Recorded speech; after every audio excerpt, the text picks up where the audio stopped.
Аз съм негативен. Признавам си. Признавам си. Как мога да се оправя?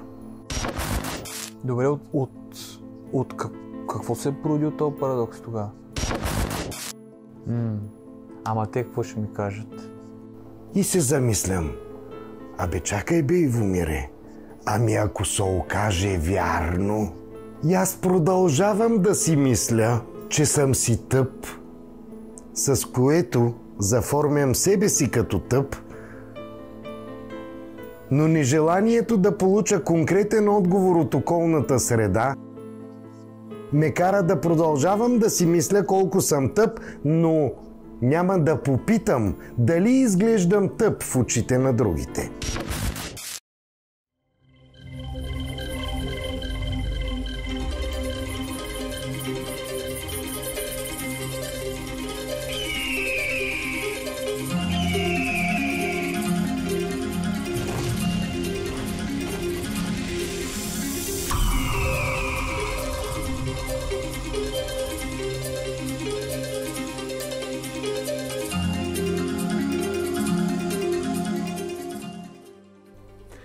Масово, на където и да се обърнем, всички ни казват, че трябва да сме винаги позитивни.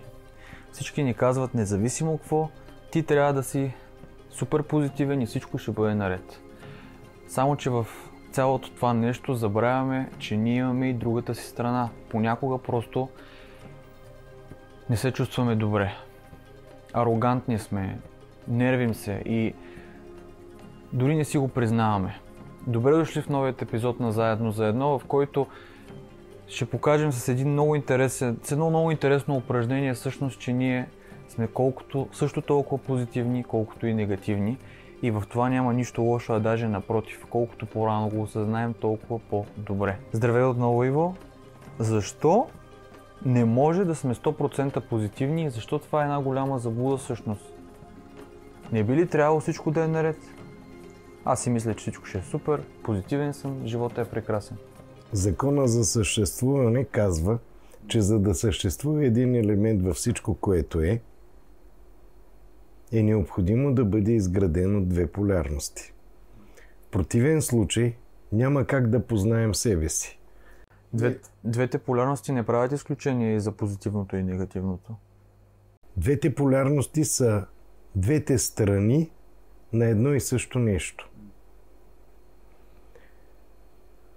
И едното прилива в другото. Едва тогава нещата стават цялостни. Ще дам пример. Въртенето на Земята около оста й, при наличието на един източник на светлина, като нашето Слънце, води до това половината Земя да е осветена, т.е. там да е ден, а другата половина да е нощ. Кое тогава е позитивното и кое е негативното? Или просто говорим за осветена и неосветена страна? Осветена имаш предвид от кого? От самите нас отново. Ние решаваме коя страна от тези две да бъде осветена. Но можем ли да решим коя от двете страни да бъде осветена, ако не си позволим да опознаем еднакво и двете страни?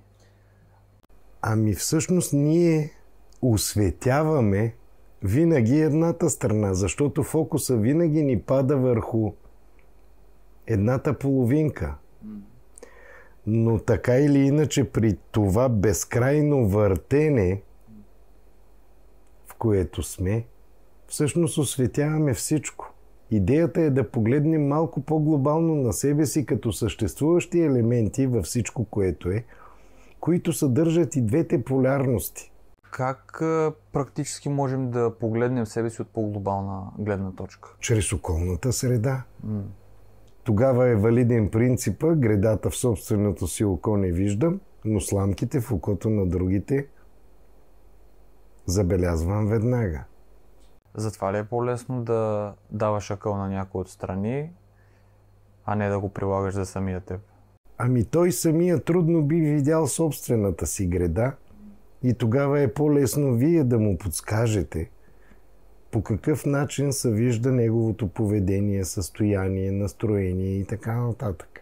Добре, но ако някой твърди, че той е много позитивен човек, той е винаги усмихнат, винаги, когато го срещнем, е много зареден с енергия, обаче същевременно си има своите проблеми, да кажем, вкъщи е много агресивен към своето собствено семейство, към своите деца. Отвън в работата си, да кажем, той е най-милият човек, обаче вътре, когато се прибере вкъщи, той започва да крещи, да обвинява другите.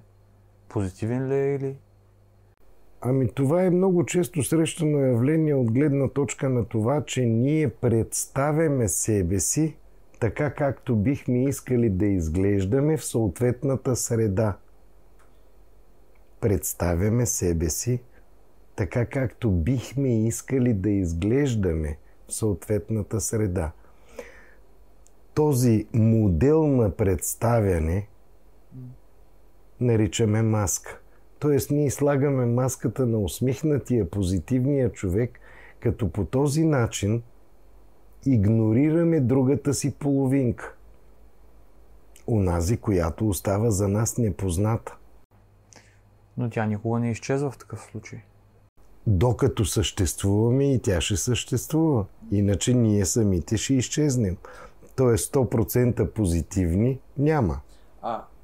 Игнорирането на тая част тогава вреда ли се явява за самите нас?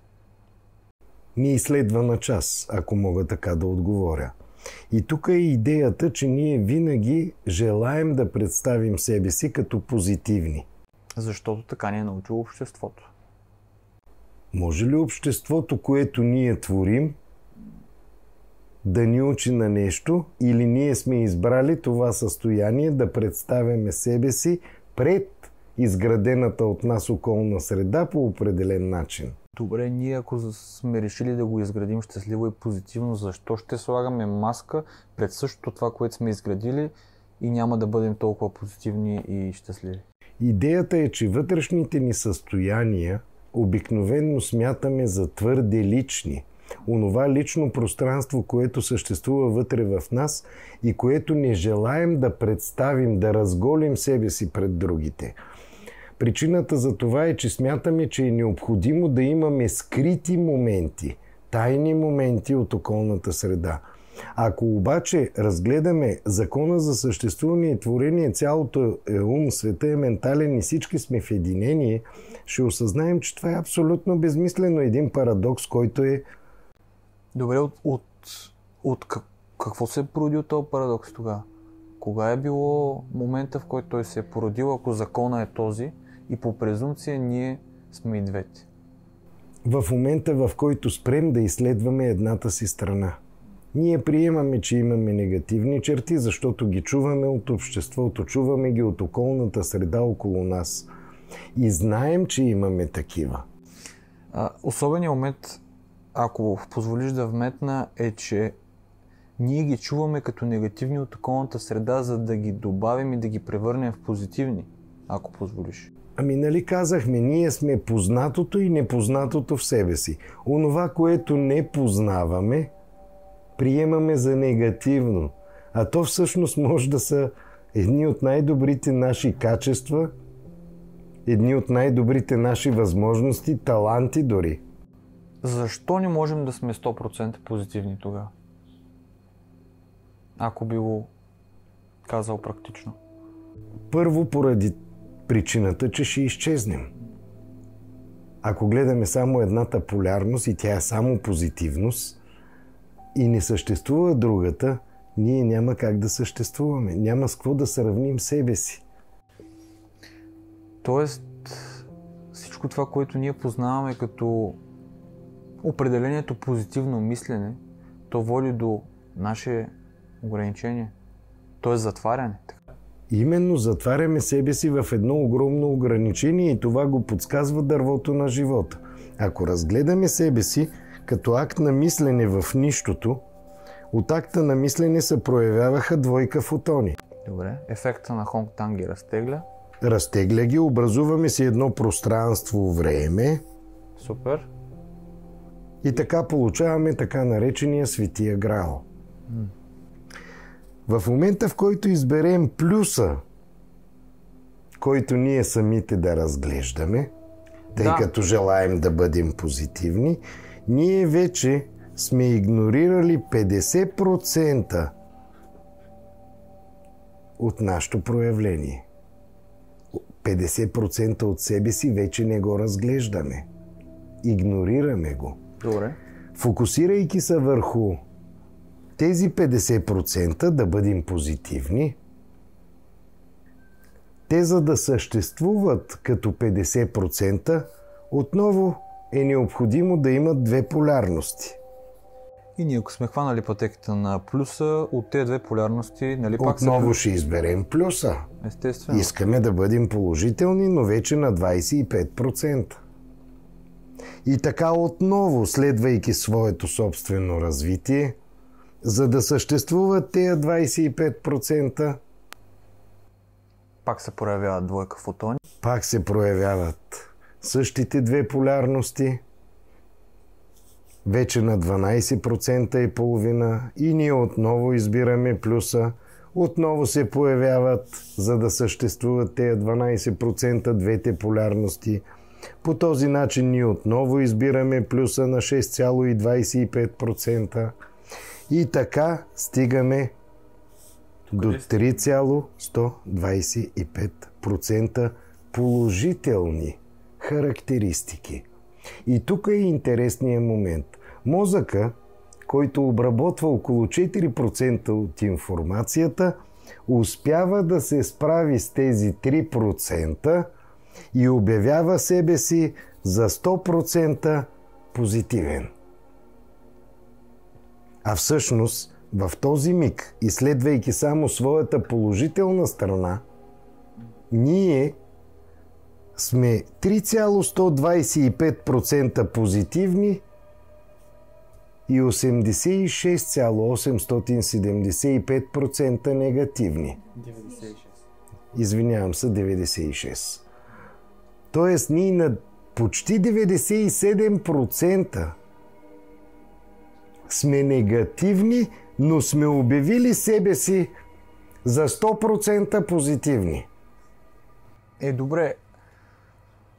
Ако ние не знаем за дървото на живота, не знаем, че на 97% почти всъщност сме негативни и през цялото време сме живяли в 100%, в заблудата на това, че сме 100% позитивни, как да разберем всъщност реалността? Всеки импулс, който излъчим, обявявайки себе си за позитивни,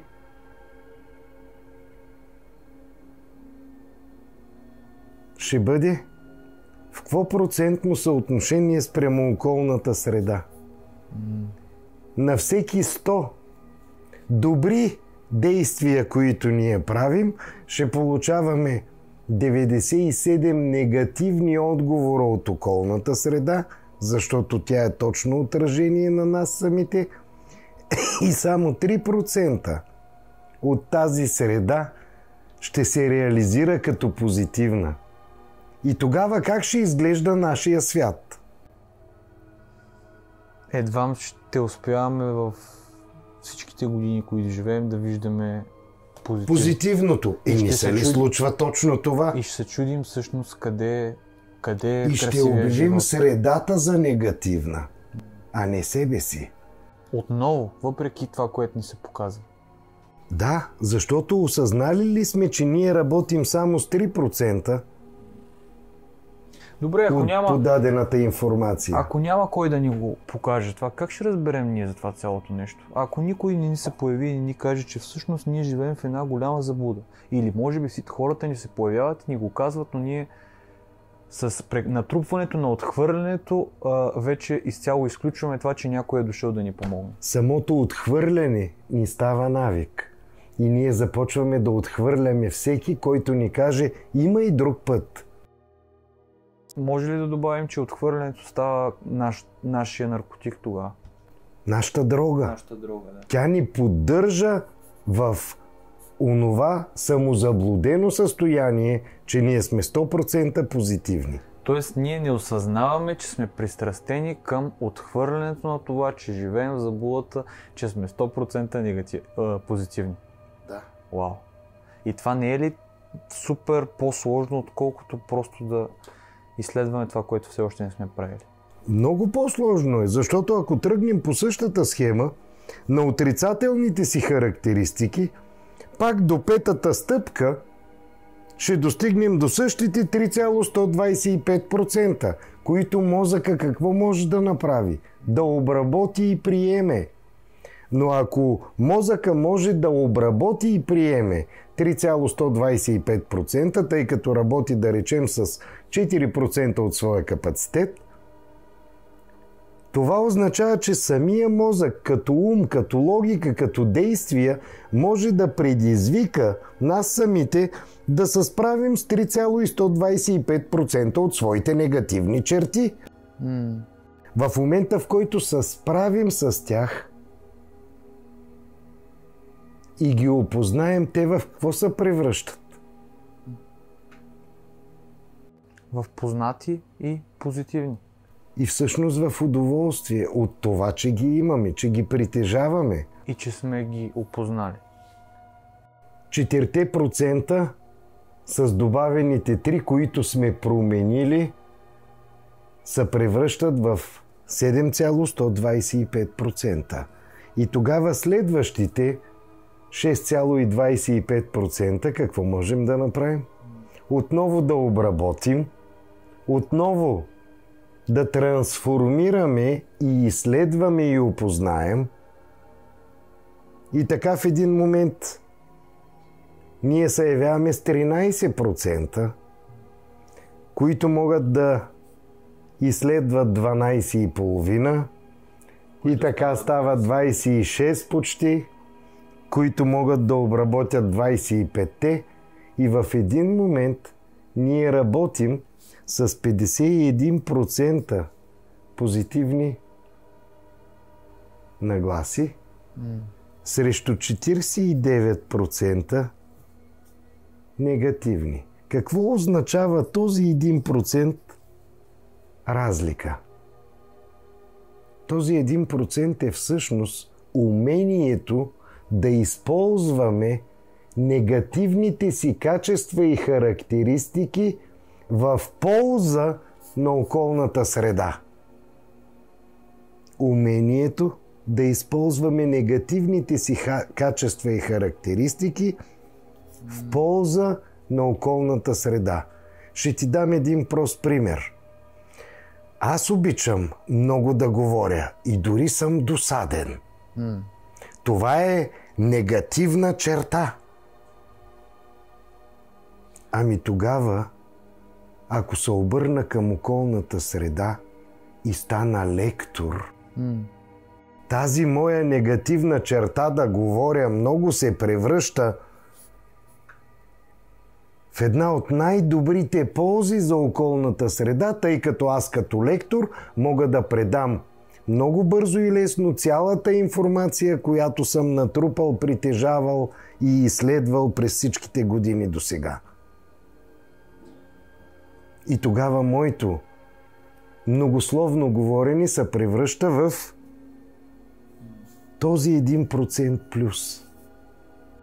А всъщност не е ли точно това и смисъла на дървото на живота, в който с теб сме си говорили преди, ти си казвал, че не ние да продължим да вървим нагоре сами, а да слезем едно стъпало по-надолу, да вдигнем този, който е до нас, и чак тогава той ще ни изправи заедно с него.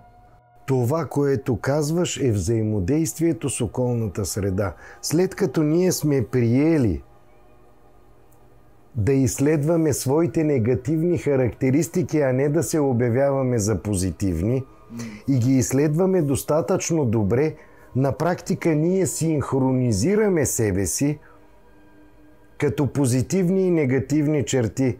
Нашите негативни черти, наречена сила, могат да бъдат използвани за това да помогнем, да речем, в прекопаването на една градина, която е полезна за околната среда.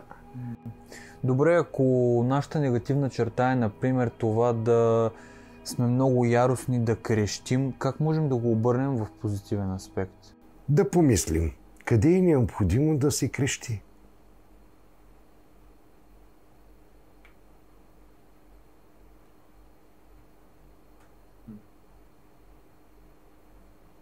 Представи си местата, в които е необходимо да има рупор.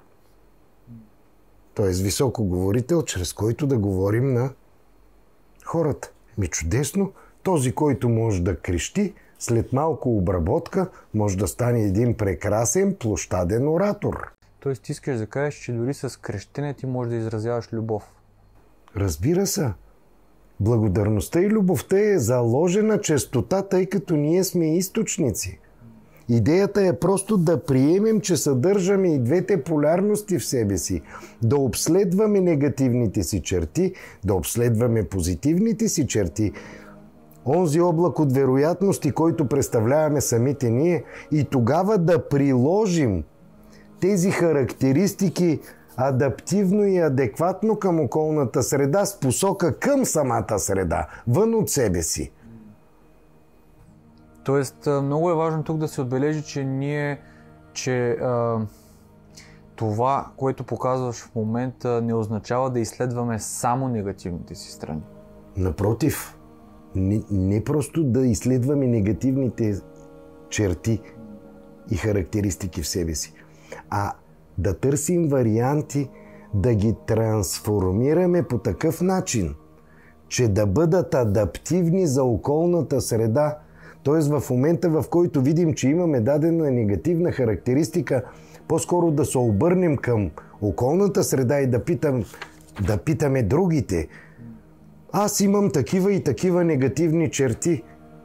Как могат да ви бъдат полезни? Често в такъв момент бихме изпитали срам. Какво е срам? Срам от това да попитаме. Какво е срам? Срама е вид страх. Да покажем себе си такива, каквито сме. А вече говорихме в едно от предишните издания за страха, че страха е нежелание да познаем себе си. Затова изпитваме срам. Нежеланието да познаем себе си като негативни характеристики. Добре, но ние подсъзнателно и вътрешно не знаем ли, че когато изследваме негативните си страни, ще се разгърнем? Не го ли знаем вече това? Усещаме го, но готови ли сме да опознаем тези негативни характеристики? Ами ако те са много? Ами всъщност, ако са безкрайно много.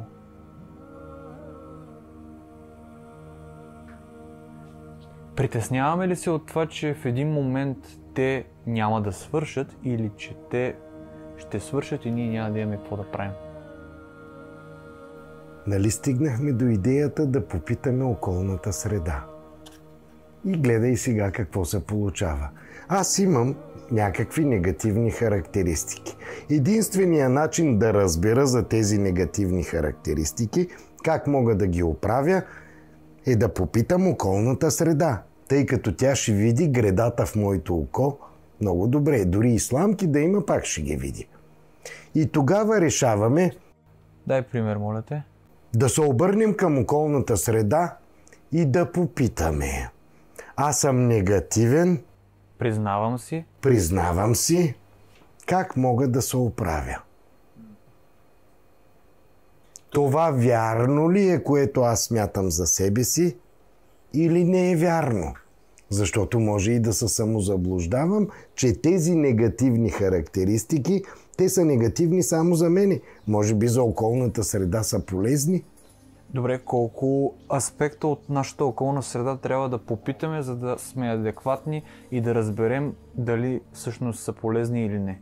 Колкото повече попитаме, толкова по-правилен ще ни е отговора като статистика. Тоест, да, множеството ще си покаже, нали, в случая може да е 60 на 20.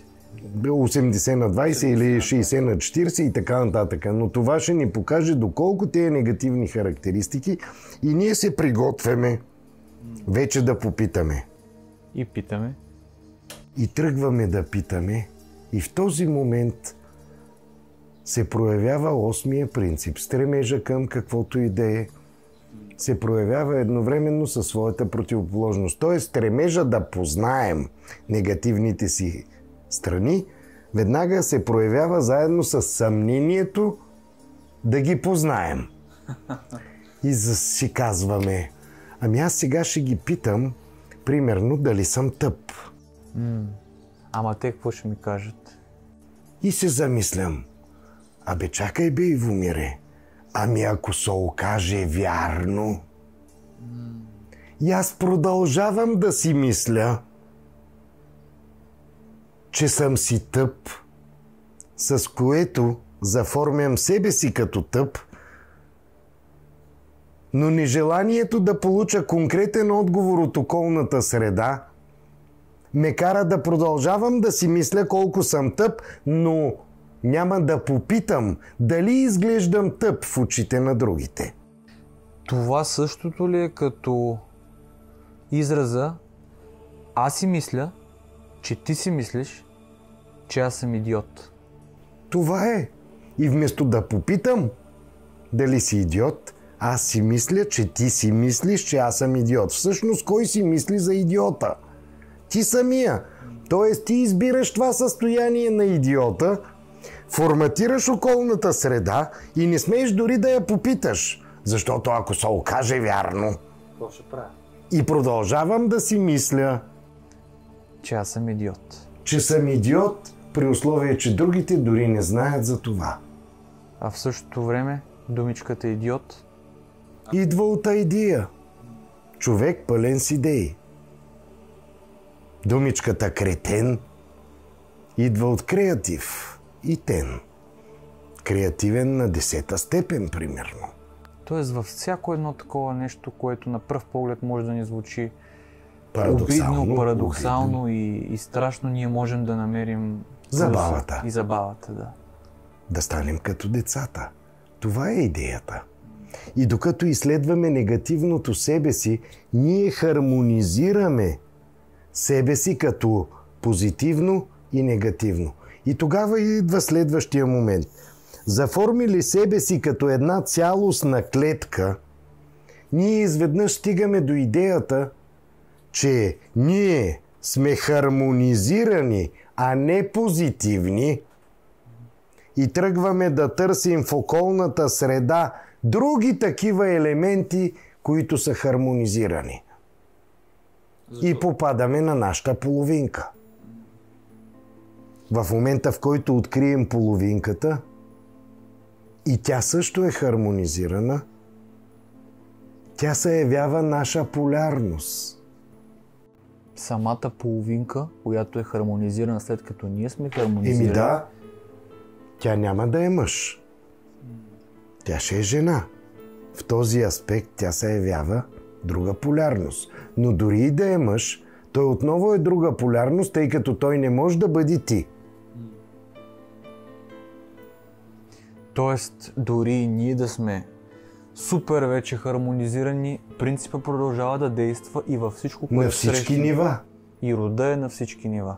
Точно така. И тогава ние хващаме тази друга полярност, ако смятаме себе си за отрицателни, а другия партньор за положителни, хващаме тези два елемента, които са полярни, и тъй като осъзнаваме самия принцип, че едното прелива и допълва другото, можем да направим двойна спирала, вихров поток, вортекс между себе си и другата полярност.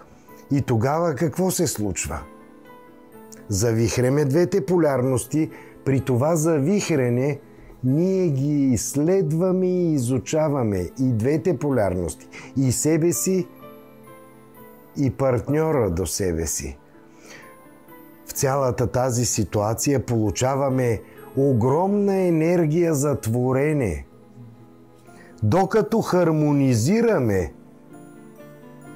тази клетка на обществото, например наречена семейство. При това положение, кой ще ни се яви полярност? Другото семейство. И процесът продължава и продължава. Така ще стигнем до другата планета, до другата вселена.